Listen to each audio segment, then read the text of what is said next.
All right, everybody.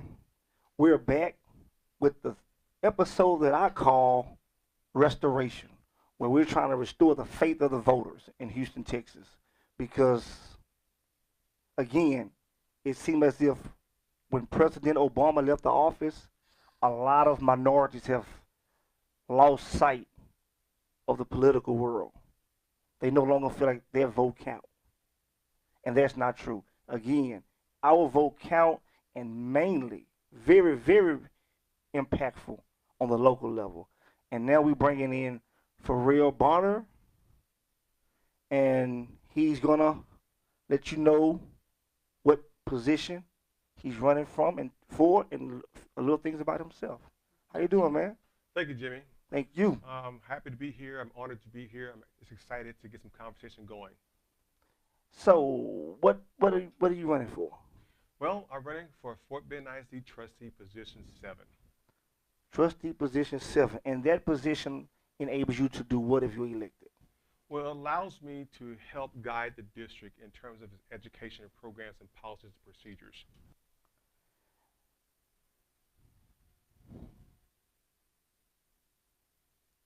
Hmm. And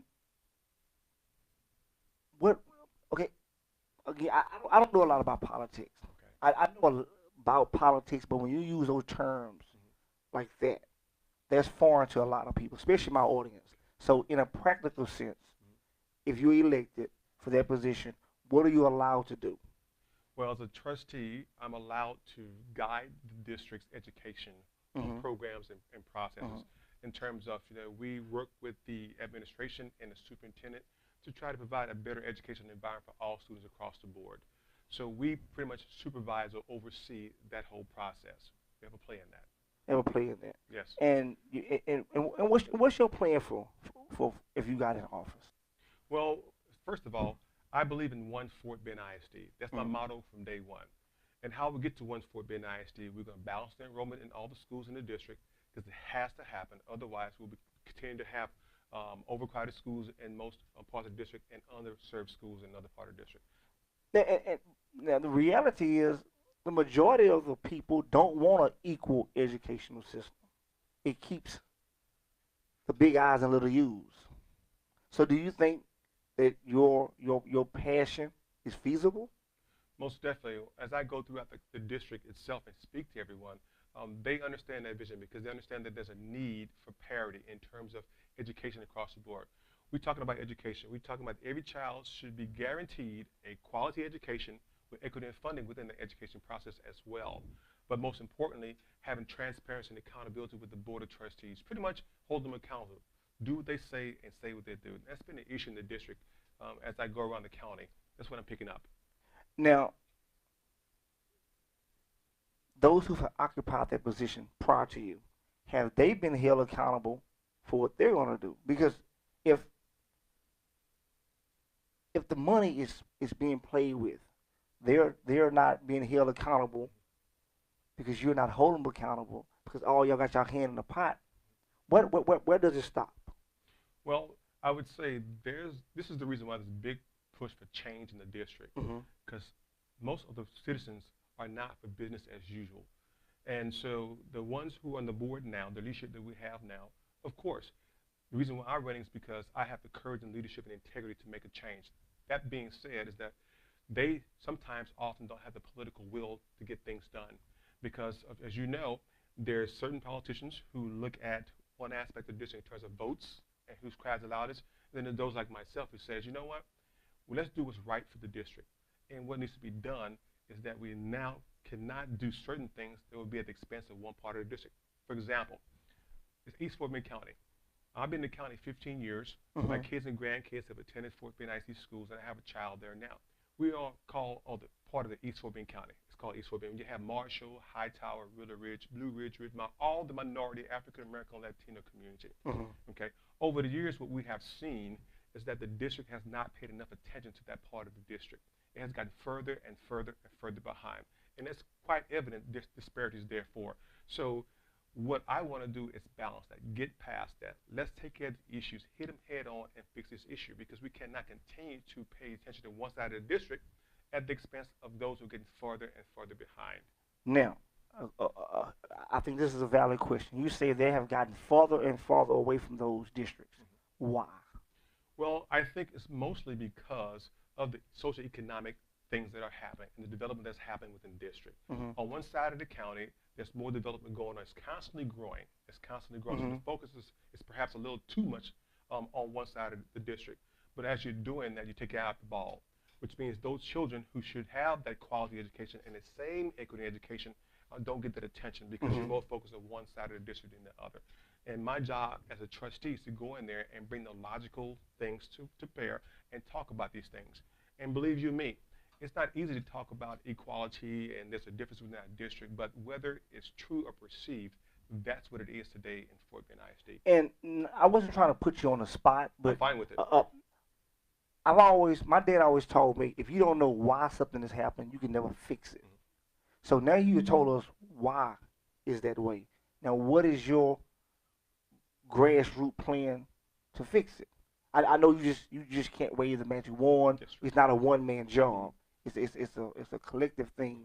But when you go into that position, what is your grassroots plan to influence the others to get that balance of economic thing? Well, my platform is threefold. Again, it's to ensure there's equity and quality in education across the board, balance the enrollment in the district. It has to happen because if we don't do that, certain schools in East Fort Bend County side will continue to die. We're becoming lower and lower enrollment, while the other part of the district, right, is growing, but they're becoming what? Overcrowded. So I want to look at that issue.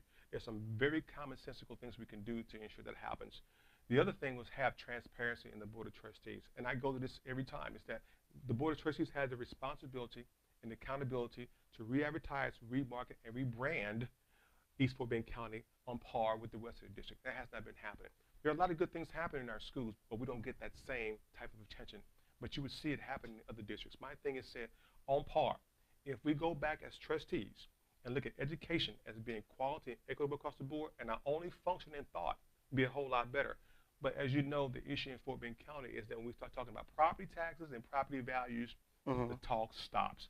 So you're looking at social economic issues that are happening within the district, and I understand those things. What I'm saying that if we all focus on education as being the key, it'd be a lot better. There's no one I spoke to in the county who would tell me that their child is their most precious asset versus their home. So what I'm talking about doing is getting people to understand what is your most precious asset. Is it your home or is your child? And so when we talk about those type of things, it gets people out of their comfort zones and start saying, okay, education is much more important because we have a right, we have the authority to make sure that every child is educated properly within the district. We're just not doing that because other things take hold. Now, what if the children don't amount up educational wise as far as the testing and whatnot? Does that affect the plan that you have? Because if someone may say, well, yes, their child is more valuable than their home, and we need to focus more on education.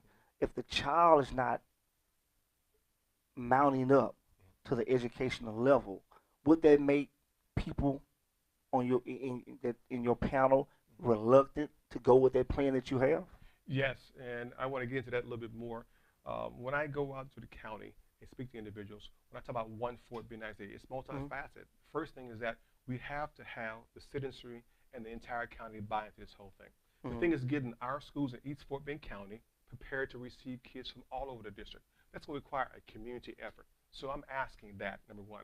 Number two is putting the right resources, infusing the money into the schools, having strong principals and teachers who are well respected, prepare process in that.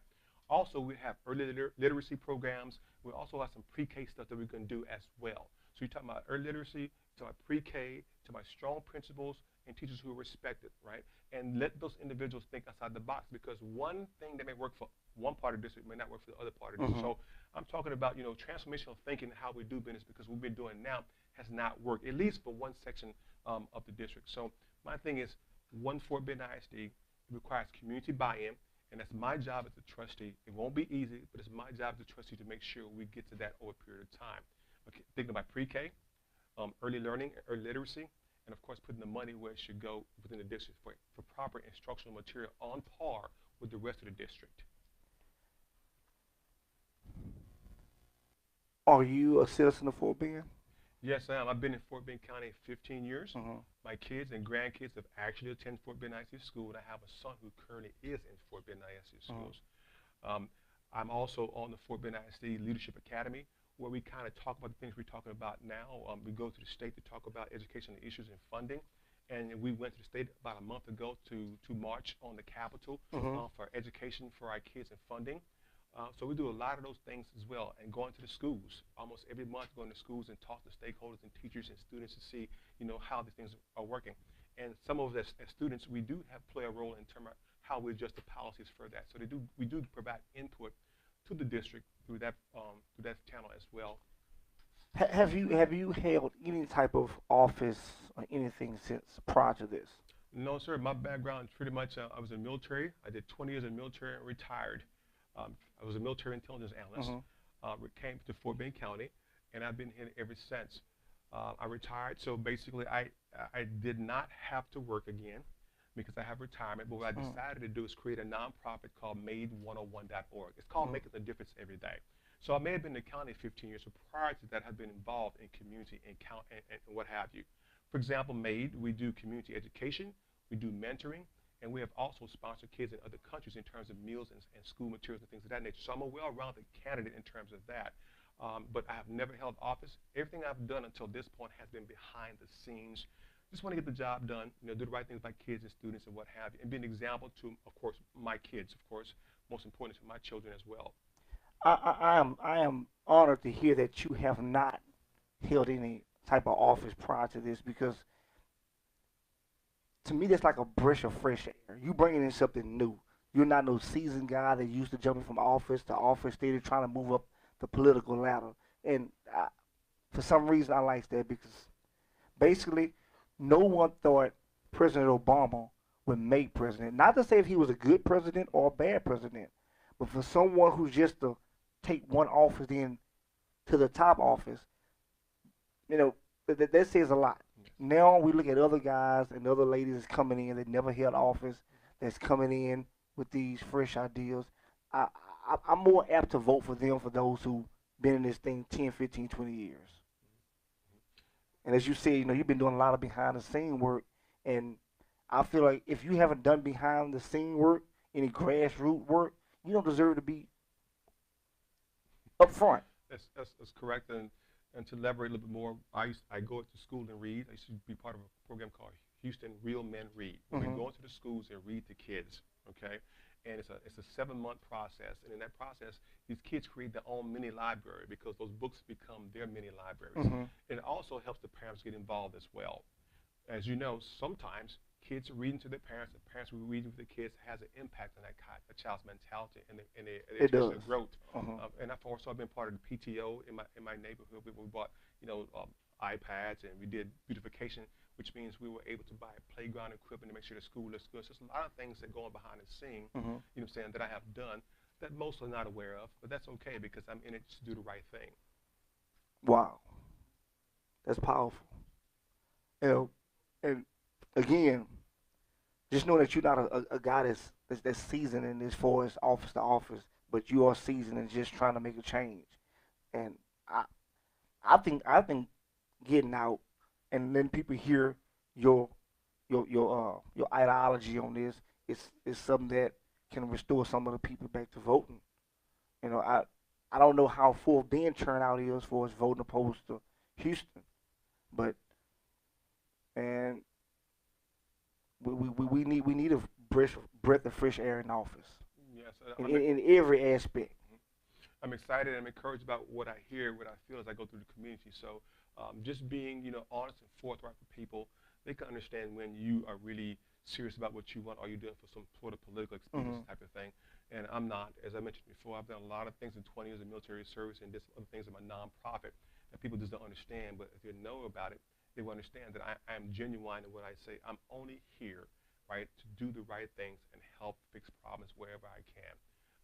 And I'm for myself. It's not a paid position, but I've never had a paid position where I went to the community and helped kids and children. Matter of fact, I did it for free because I have a passion for that. I really do believe in kids learning, education. In particular, I don't want to be remiss to say this, is that as an African American myself, Hmm. right, I understand the challenges that we have in our community.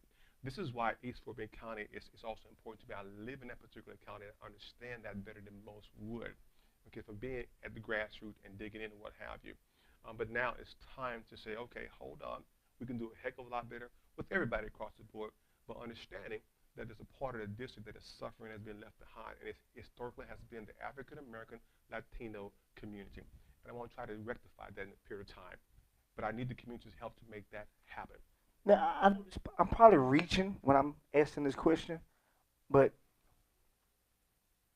being on the board of trustees, you're able to put funds and whatnot where it's able to go, like programs and whatnot. And I'm thinking, do you think that some of these programs can encourage the students to see a better future for themselves, and so they won't be doing things such as bullying? Yes, yes, and this is what we look at too, because and we're looking at right now we're looking at putting different programs that will be positive for kids. We talk about early learning, early literacy center. We got some P-Tech things. We have some early college things, some things that are coming aboard right now Mm-hmm. that we're putting in the schools. However, my only concern with that, and I make it known, that we should not be putting programs into our schools, which historically in African American and minority schools has not been properly funded or properly staffed. So I'm no longer for just putting programs in schools just to be having them because it looks good and it sounds good. Mm-hmm. That money can be better utilized other places. Like, for example, paying teachers better and paraprofessionals better, because you know what? They deserve a raise, because those individuals come in contact with our kids 8 hours a day, 5 days a week. Don't Yeah. you think they have an influence on how our kids are going to be If doing? if not a greater influence, Yes. especially when you're a single household Yes. parent, Hmm. yeah, you have to work a job and a half or two jobs. Yes, that teacher will have a better or more impactful influence on your kid than you will. Yes. Yeah. Yes. And I want to elaborate a little bit more about that. I know about that because I used to be a single parent in the military with 2 kids. Mm-hmm. So, and then of course, this is why education is so important to me. Being a single parent with 2 kids, I went to school on the weekends. I went to school at night. I had to even self-study to get my degrees. I had to drive sometimes one way, right, to go to school. That's 70 miles. That's 140 miles round trip. It's important to me, first and foremost, because I want my kids to understand, right, how important education is, and that you can do anything you want to, right, if you have that example, someone you can look up to and done that. So as a school board member, I bring it to the table. People can look at someone who has been at where they were as being a single parent with kids, okay, dealing with that, trying to get an education at the same time, was able to overcome and succeed because, I was passionate, but I was focused. But I think that would be an example too. And speaking directly to, our African American male youth, which is very important, they can see that and understand that. I really wish I had known you a couple of weeks ago. I did a single dad show, Hmm. and hearing that you was a single dad and the accomplishments that you've had, Hmm. I think that would have been very, very, very, very encouraging to a lot of dads out there that feel as if their life is stagnant because they're a single dad. But and just knowing that you're a single dad, you know the power of education and the position that you're uh, you're running for, it doesn't pay. No, it So doesn't. what other reason would you be there? Because it's the right thing to do. It's the Exactly. right thing to It's do. the I right have a, I thing have a to do. lovely wife and a son now, who's in the school. But I've always tried to make sure that every child I speak to, I tell them that they have an opportunity to be an example. Hmm. Someone is always watching you. You have to Always. understand, always watching you, and that you, young man, right, you could have an impact on another student sitting right next to you. So it's how important it is to relate to students. It's how important it is to be involved in mentoring, because every child gets something out of that. I'm put a plug in for my fraternity. I'm also part of Alpha Phi Fraternity Incorporated, right, where we go out and do the mentoring. For years we've been doing this. So what I'm talking about is just a natural birth from what I've done as a soldier, as a single parent, right? And of Hmm. course, in being in a fraternity and reading. It is all natural progression. And we do all that stuff for free. It's all free because we love doing what we do. Give me your information. My name is Ferrel Bonner, and I run for Fort Bend trustee, position 7. My website is ferrelbonner.com if you want to know more information about me or my campaign. I'm also on Facebook, Twitter, and Instagram. Well, man, again, I thank you for coming. It's an honor. It's an Thank honor you, to sir. meet you. An Appreciate you honor having to me here. interview you. And people remember your vote do count. Mostly, mostly on a local level. So those who feel as if they vote don't count, you too kind of discouraged and going out and vote, get out there, get to these polls, vote. You want to make a difference in these schools, get out and put some of these candidates in office. And remember, don't be a voice, don't be an echo. Don't be around here complaining about what needs to be done and who should do what. If you have not got out and vote, you're just being an echo. You're just echoing the normal complaints that people say every day. Yes, sir. So go out there and be a voice with your vote. And get into these candidates, find out which one you feel that has the same plan that you have, that you want for your kids, and cast your vote. One last thing I have to say is that when you're judging other candidates, it's very important to understand is you have to vote who you believe is going to have the courage, the integrity, and leadership to move forward with changes. Mm-hmm. So I ask every voter to make sure you research all your candidates. And I guarantee you, my perspective at least, I'm being biased, that I think I am a candidate that can do that and have a proven track record that shows that. You should be biased. You don't. Okay, y'all, that's our interview with Ferrel Barner. Again, get out there and be impactful by a vote. And again, let your vote be your voice. And we'll see y'all at the polls. Thank you, man. Thank you. All right.